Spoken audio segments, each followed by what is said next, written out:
Shalom, shalom. Je suis là pour partager avec vous un texte que j'aime beaucoup dans Galates, chapitre 1er au 2e verset. Il est écrit ceci.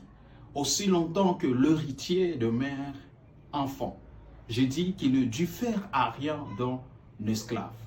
Il demeure sous des tutelles jusqu'au temps fixé par le Père. Quel est ce temps fixé par le Père? Ce temps fixé par le Père, c'est le temps de la maturité spirituelle. Comme tu l'avais déjà deviné, nous allons introduire sur cette chose qu'on appelle la maturité spirituelle en répondant à une seule question. Pourquoi le Père insiste à la maturité spirituelle?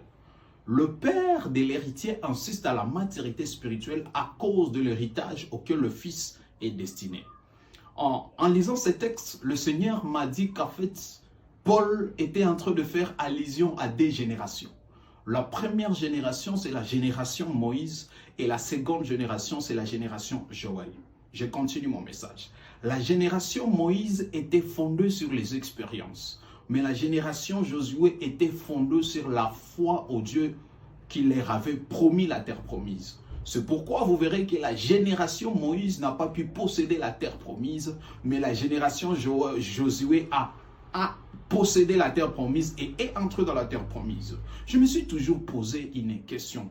Pourquoi est-ce que Dieu n'a pas permis à la génération Moïse d'entrer dans la terre promise, mais la génération Josué s'est retrouvée digne d'entrer dans la terre promise? Et l'Éternel m'a révélé que tout ceci revient au commencement du ministère de ces deux personnes. Que pour comprendre pourquoi la génération Moïse n'a pas possédé la terre promise, il faudrait revenir au début de la vocation de Moïse. Et pour comprendre pourquoi la génération Josué a possédé la terre promise, il faudrait revenir au début de la vocation de Josué. Lorsque je vais à la vocation de Moïse, je me retrouve que pour convaincre Moïse, l'Éternel a été obligé de faire de miracles et de prodiges. Mais lorsque je reviens à la vocation de Jérémie, je me rappelle que pour convaincre Josué plutôt, je me rappelle que pour convaincre Josué, il lui a dit juste une seule chose, que ce livre de la loi ne s'éloigne point de ta bouche. Médite-la jour et nuit, car c'est alors que tu auras du succès dans tes entreprises et c'est alors que tu prospéreras. Et c'est là que le Seigneur nous donne le secret.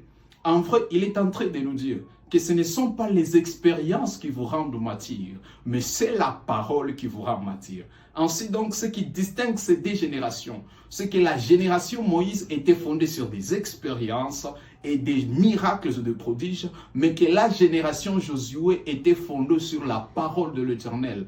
Or, il est écrit que la foi vient de ce qu'on entend et ce qu'on entend vient de la parole de Dieu. Ce qui veut dire que la spécialité de la génération Josué était la capacité d'avoir foi à Dieu qui leur avait promis de leur faire posséder la terre promise. Pourquoi? Parce que premièrement, pour conquérir la terre promise, il faut la foi. Et deuxièmement, pour vivre dans la terre promise, il faut la foi. Pourquoi? Parce que avant d'entrer dans la terre promise, il y aura des batailles. Et pendant qu'on sera dans la terre promise, il y aura des batailles. Et la seule façon de conquérir et de demeurer dans la terre promise, c'est d'avoir foi au Dieu qui nous avait promis la terre promise. Avant d'entrer dans la terre promise, je devrais avoir foi que ce Dieu est en mesure de m'aider à conquérir la terre promise. Et lorsque je me retrouve dans la terre promise, je devrais avoir foi que peu importe les autres batailles qui viendront plus tard, ce Dieu, ce même Dieu qui m'a fait entrer dans cette terre promise, m'aidera aussi à demeurer dans cette terre et à vaincre toutes les autres batailles.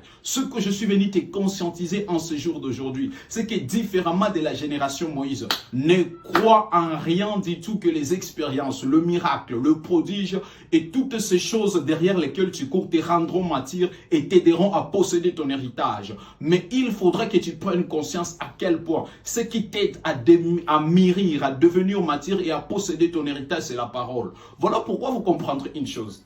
L'Éternel vient vers Josué, il lui dit que ce livre de la loi ne s'éloigne point de ta bouche. Médite-la jour et nuit, médite-le jour et nuit, car c'est alors que tu auras du succès dans tes entreprises, c'est alors que tu prospéreras. Je vais vous poser une question. Vous avez vu où l'entreprise que Josué a entrepris? Vous et moi, nous sommes des lecteurs de la Bible. Où est-ce que vous avez croisé l'entreprise de Josué?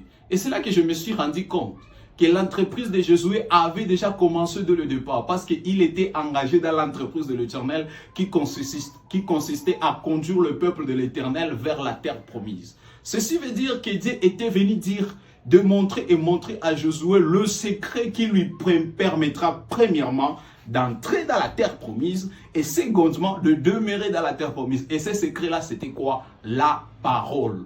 Parce que comme je le disais au début, ce qui vous aide à conquérir, c'est la foi. Et ce qui vous aide à garder ce que vous avez conquéri, c'est la foi. Or, la foi vient de quoi? De la parole de Dieu. Frères et sœurs, ne négligez pas la parole de Dieu. Frères et sœurs, ne méprisez pas la parole de Dieu. Ne courez pas derrière le miracle. Ne courez pas derrière le prodige. Ne courez pas derrière des guérisons. Ne courez pas derrière des prophéties. Recherchez, méditez la parole jour et nuit. Et c'est alors que vous aurez du succès dans vos entreprises. C'est alors que vous prospérerez. Pourquoi? Parce que les succès et la prospérité se cachent dans la parole. La parole est ce qui vous démontrera les chemins du succès et de la prospérité. Ce qui veut dire que ce n'est pas du succès, mais c'est un mensonge.